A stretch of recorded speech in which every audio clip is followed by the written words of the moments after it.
Funciones notables. Función compuesta.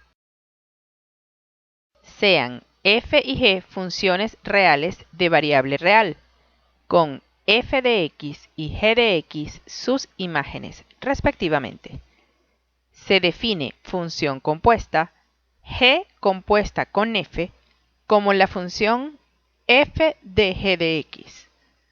Operativamente, esto significa que sustituiremos la imagen de g en el lugar de x en f. Por ejemplo, hallar la función g compuesta con f si f de x es igual a 3x más 5 y g de x igual a x al cuadrado. Partiremos de f de x igual a 3x más 5. Ahora, donde está x, colocaremos g de x. Y luego cambiamos g de x por su imagen. Finalmente, g compuesta con f de x es 3x al cuadrado más 5.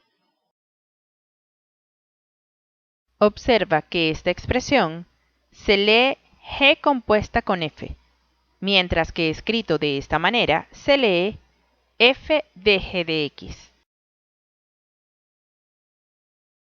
Es importante tener en cuenta que la operación de composición no es conmutativa, es decir, g compuesta con f es distinta de f compuesta con g. Si bien es cierto, hay casos muy particulares de funciones en las que se cumple la igualdad, no puede generalizarse y por lo tanto no existe la propiedad. En cambio, la operación de composición es asociativa, es decir, la composición de h compuesto con g compuesto con f es igual a la composición de h con la composición de g compuesto con f. Composición de funciones inversas.